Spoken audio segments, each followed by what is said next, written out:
Hey everyone, it's me, Vanasette, the naturopathic nurse, and today I'm going to be doing a video for you all to let you know how to get started on your detox.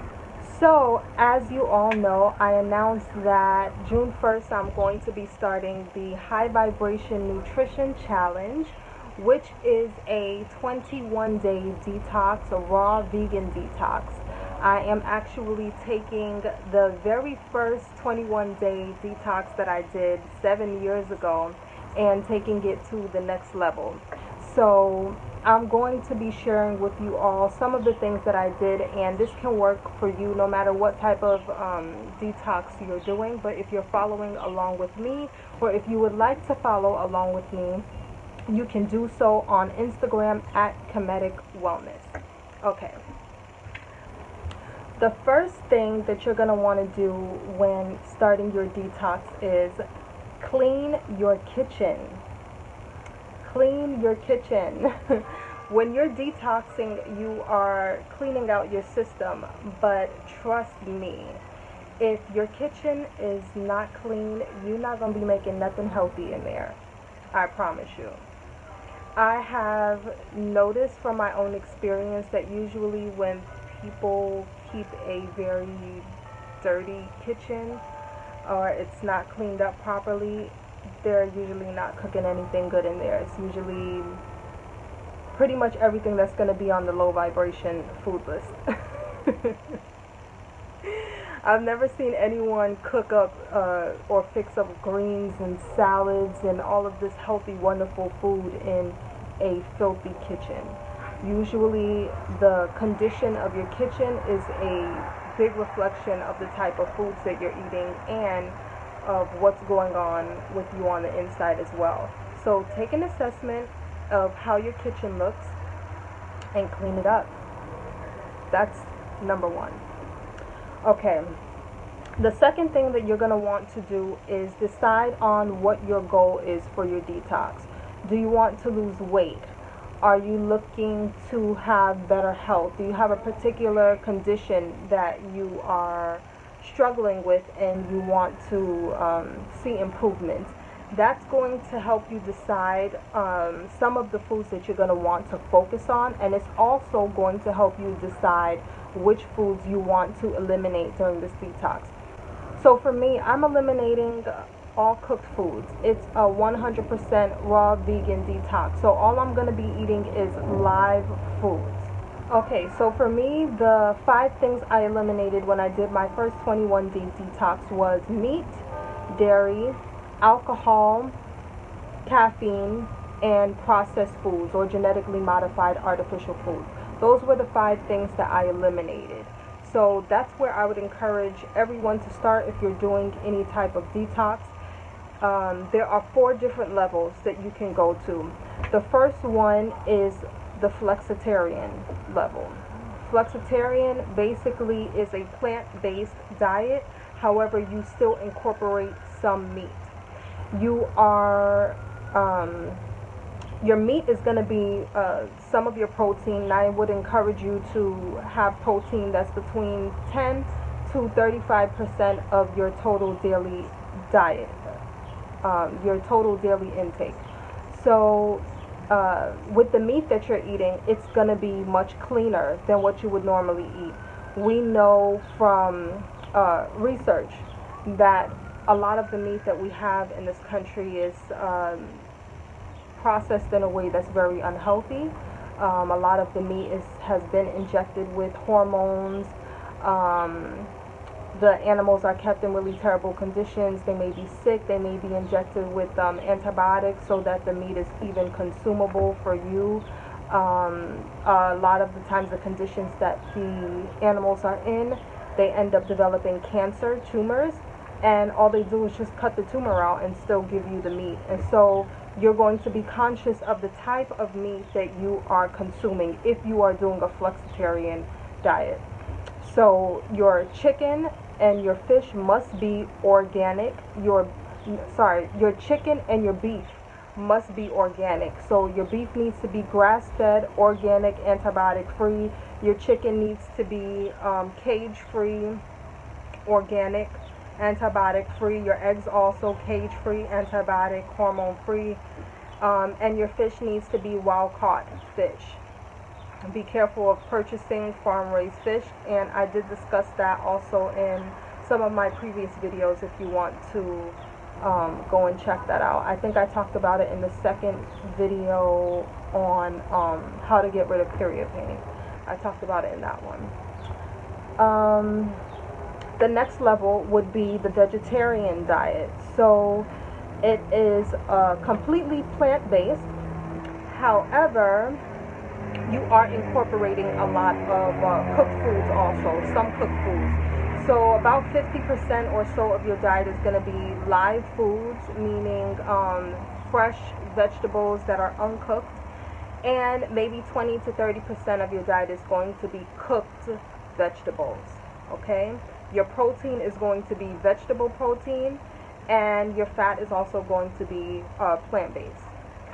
Then the next level, which is what I'm doing for this particular detox that I'm calling the High Vibration Nutrition Challenge, is completely live vegan food. So that means I will not have anything that is cooked. The only thing that I will have that is heated, it will be tea. That's the only thing I'm going to have that's heated. Everything else, if it's cooked, would be in a dehydrator, and I believe the highest temperature is about 170 degrees or so. So that's what I'm going to be doing. And the next level would be a juicitarian diet. That would be a juicitarian, which means that you are drinking 100% juice. Juice, smoothies, and I believe you can have tea.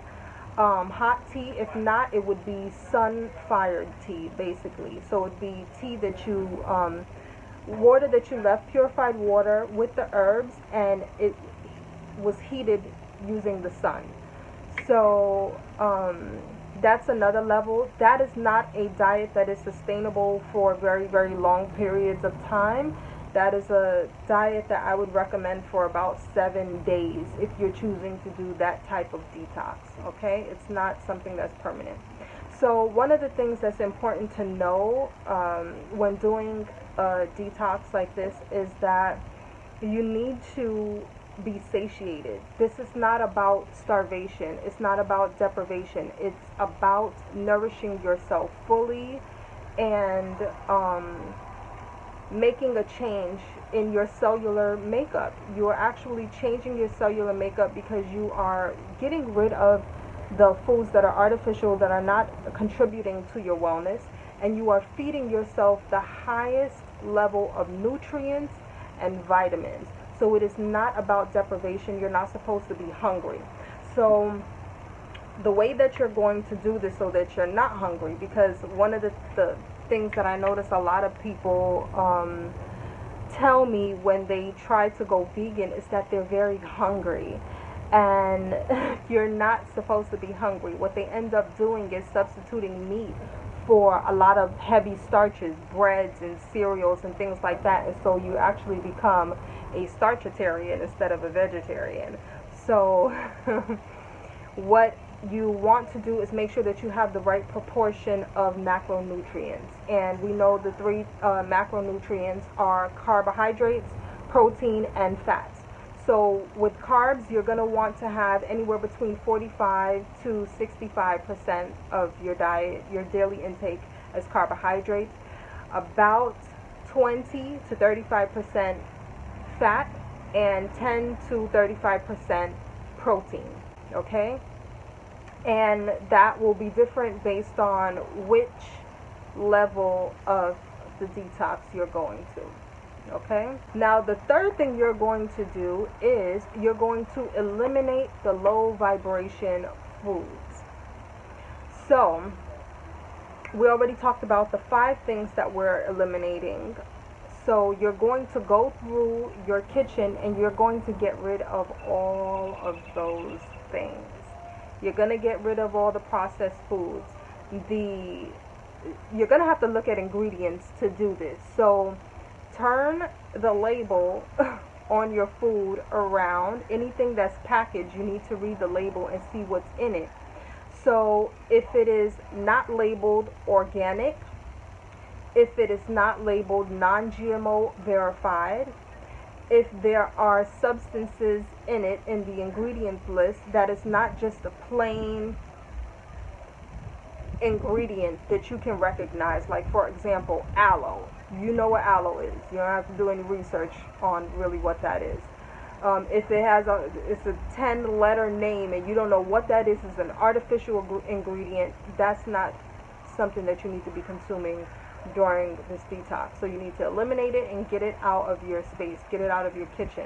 If you have any meat in your kitchen that is not organic and doesn't fall under the category of under the high vibration list that I mentioned to you earlier, you want to get rid of it. It's not going to help you. It's not taking you where you need to go on this particular journey, so get rid of it.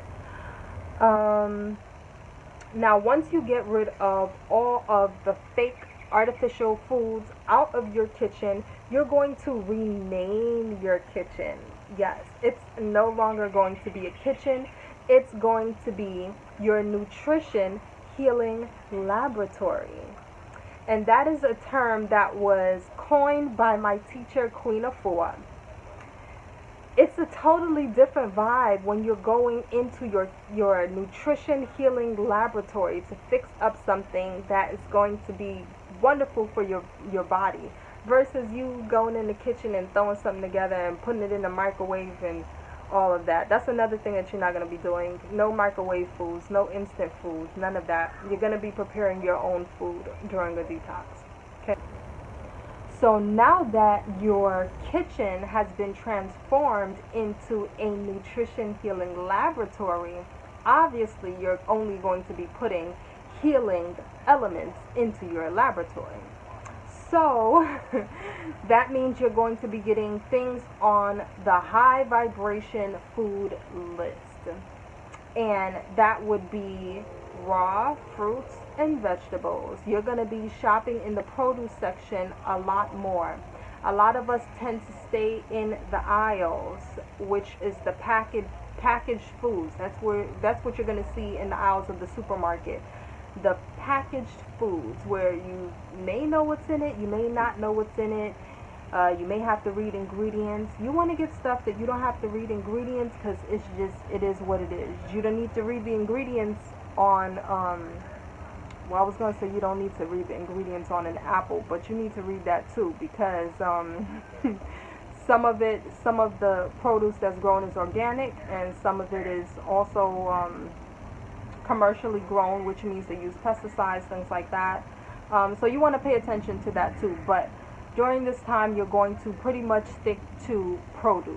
You're not going to focus too much on the things that are in the aisles of the supermarket, because you're eating the cleanest version of food. Okay, so let's go through the carbohydrates that you're going to want to have. If you are having a flexitarian diet, it is okay to have carbohydrates that also, for example, whole grain breads and pastas and things like that. If they include eggs or something like that and the product is organic, that would be okay for you if you were doing a flexitarian detox. So your carbs are going to be whole grains, oats, amaranth, barley, millet, wild rice, things like that. They're also going to be starchy vegetables, which would be ground provisions, root vegetables, yams, and sweet potatoes, different root vegetables. Then you also have others: banana, green banana, plantain, green beans, things like that. Then you have your leafy vegetables, which would be like your kale, your spinach, romaine lettuce, things like that. You're also going to have fruit. So various types of fruit, I don't have to really go too deep into that or expand on that. Various types of fruit you would have. Now for your protein. Because it is a flexitarian diet and not a carnivorous diet, you are not going to get all of your protein from animal sources. I already mentioned the type of animal sources you're going to get your meat from, which would be organic, chicken, and beef. And when it comes to fish, it's going to be wild caught fish. Okay? Everything else that is everything else that is animal protein, you want to stay away from if it is not sourced properly, if it doesn't come from an organic or healthy source. Your vegetable proteins are going to be in your leafy vegetables, collard greens, mustard greens, also spirulina, chlorella. A lot of sea vegetables are very high in protein. You're also going to get that from avocado, mushrooms, things like that are going to replace meat. You can also replace your meat with certain fruits that are very filling. Ackee is one. I come from a Jamaican family, and that is a part of the national dish of Jamaica, ackee and saltfish. Of course, you're going to have it without the saltfish. So it's a yellow food. It's also a good substitute for eggs because it looks very similar to eggs. So if you like scrambled eggs or things like that, you can make that with onions and peppers and have it like you were having scrambled eggs. Jackfruit is another. Jackfruit has a very meaty texture. It is, you would have to taste it for me to, you would have to taste it to understand what I'm talking about, but it has a very meaty texture and it can be flavored however you like. Seitan is another thing. Seitan is a doughy material. It comes from wheat gluten. That's what it's made from, and you can season it however you like to make it taste like whatever type of meat that you want. A lot of people use soy as a substitute for meat. I do not personally recommend the use of soy, only because soy is composed of phytoestrogens, which means that they attach to the same receptors as estrogen, and they can throw off the hormones in the body. They can throw off your hormonal balance. There's a lot of information out there that suggests soy is actually very detrimental to your health. So I don't recommend using a whole lot of soy products or soy anything to substitute meat. Now for fats, you're going to get a lot of your fats from seeds and legumes. That they're also very high in protein. Nut butters, vegan mayo, cacao nibs, things like that are sources of fat. They are plant-based sources of fat. The vegetarian diet is going to be very similar to the flexitarian, except that you're not going to use any meat products at all for your protein source. Your protein source is going to be strictly plant-based. So that's really the only difference with the vegetarian and the flexitarian detox. For the vegan, that's a whole nother level. That's a whole nother level, because now you are breaking away from eating foods that are cooked, and you are getting to experience foods in their live form. Your carbohydrates are going to be coming from live fruits, live vegetables, and obviously some of the vegetables that you would eat otherwise, that you would cook. In order to make them more digestible, you would break them down either in a food processor or shredded, like shredded zucchini, shredded carrots, shredded beets, things like that. You can prepare many different dishes with those ingredients. Also soaked grains. So a lot of the grains that you would eat in a vegetarian detox or in a vegetarian diet, you can also eat raw without cooking them, meaning that you would soak them for a period of time in order to break them down, break down the enzymes so that they are digestible for you. Some of those will be oats, couscous, quinoa. All of those are really good carbohydrates that you could soak and you can consume raw. Some of your other sources of carbs are going to be fresh juices, live juices, and you can do that in any combination. However, the best for digestion is single ingredient juices, and that can be anything. It could be pure celery juice, pure string bean juice, pure grapefruit, orange, apple, carrot. Any of those juices are great to have just as a single ingredient, but you can also get as creative as you would like and combine them. Some of the other liquids that you're going to be having would also be soups, different type of soup, and yes, you can have soup that is not cooked. Most of your ingredients are going to be processed using a food processor or a blender, and you can make your soups that way.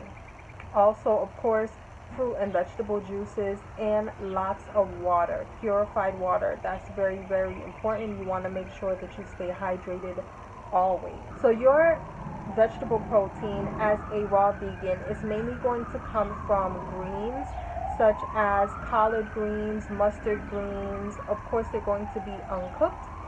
You can also soak a lot of legumes such as chickpeas, lentils, any type of legume that you choose. You can soak it for a period of time and allow it to become sprouted, and you can consume it completely raw. And your fats are mainly going to come from nut butters. So like cashew butter, almond butter, peanut butters, different types of oils that you would use on your as dressings on your food, such as grapeseed oil, olive oil, coconut oil, any of those. Also, cacao nibs is a great source of fat. A lot of nuts and seeds are great sources of fat as well as protein. So any of those things that are in their raw form is what you're going to have during a raw vegan detox or a raw vegan diet. And the fourth phase would be the juicitarian phase. And as I said before, I only recommend this to be done for 7 days or so. I definitely don't recommend going past 7 days because a detox is about nourishing the body. It's not about deprivation, and you definitely don't want to be depriving your body of too many calories for an extended period of time. It's good to give yourself some time to rest, your system some time to rest, so that it can heal and repair itself. So this is a really helpful detox to do for that, but it must be done in short periods of time. So during a juicitarian diet, you would pretty much be having all live vegetable and fruit juices, not pasteurized juices. Definitely not any animal products, no dairy juices or anything like that. You're going to be having 100% live juices, coconut water, orange juice, grapefruit juice. It's also good to dilute your juices, especially if you have any kidney trouble, because you don't want to overwhelm your kidneys with such a high concentration of juice, and you don't want to be spiking the blood sugar by having such a high concentration of just liquid sugar. So although I want to say this, sugar that comes from plants, from fruits, is not the same as artificial sugar. It's not the same as high fructose corn syrup or any of that other crap. So let's just be clear. If you're dealing with blood glucose control, it didn't happen because you ate too many apples. That's not how that happened. So I just want to be clear about it. You're also going to be having your herbal teas in your soups, which are sun-fired, okay? So it's a 100% live liquid detox, okay? The next thing that you're going to do once you have purchased your high vibration foods is you're going to get creative. You're going to get creative. This is one of the things that I actually loved so much about my first detox that I did, and every detox that I do actually is I get more and more creative with food. You don't realize how stuck in a rut you get when it comes to just throwing things together, and how disconnected you become from your food when you're not preparing it. And it will really give you an opportunity to taste, literally, like to taste the rainbow, okay? To taste all that nature has.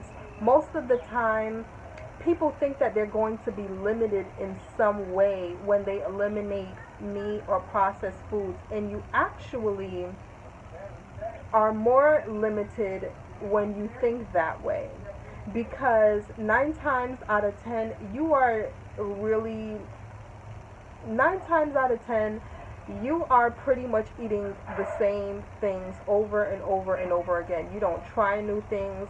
You don't have a large variety of foods in your diet. You have a very small variety of herbs, plants, any of that in your diet if you've never even tried to eat plant-based. And I'm speaking about myself. I'm not just speaking to you. I'm speaking about myself, who I was 7 years ago. Everything was basic. You have your rice, then you have your chicken, and then you got some greens, some baby greens. I didn't have a whole lot of variety in my diet at all. So what you're going to do is you're going to get very creative. You're going to be looking up recipes online. You're going to be creating some things on your own in your kitchen. Substitute the things that you would normally have for the plant-based version, okay? And get creative. So after you actually go through this process and do the detox for the full 21 days, the last thing you're going to do is evaluate. You're going to evaluate where you are. Have you met your goal? How close are you to your goal? How do you feel after doing a detox like this? How do you feel? Decide on the things that you no longer want to bring back into your diet. The purpose of doing a detox like this is to eliminate the things that you don't need anymore. Now, you're doing it for a short period of time. However, if you notice that certain things don't agree with your system, and trust me, you're going to notice during this time, you're going to get a period of time where you're not having certain things, and you're going to notice the difference in how your body feels when you don't have them. And so after your detox, it's a time to reflect on that. What is it that you eliminated that you're like, wow, I actually feel really good that I no longer have this in my system anymore? You may want to evaluate and make a decision that you don't reintroduce that into your diet anymore. You can always use the high vibration replacements. Okay? So that's it for this video. I hope I answered any questions that you may have about how to actually start a detox and what you're going to be eating. I will be sharing a lot of the foods that I'm making on Instagram during this time. I may also try to do some videos and upload some videos of certain things that I'm going to be eating on a regular basis during this time. So if you're interested, make sure that you're following me on Instagram so that you can get those updates and you can see all the things that I'm eating. I'm going to be posting it on my live and also on my story feed. And make sure that you're subscribed here if you want to see more videos like this, and ring the bell so that you can be notified. And I would also ask you that if you found this video helpful, to please give me a like, because it'll help me to understand exactly what type of videos you want to see, and so I can be more productive in what I'm doing here on this channel for you all. Okay, so I'll see you all very soon. I'll see you in the next video. Peace.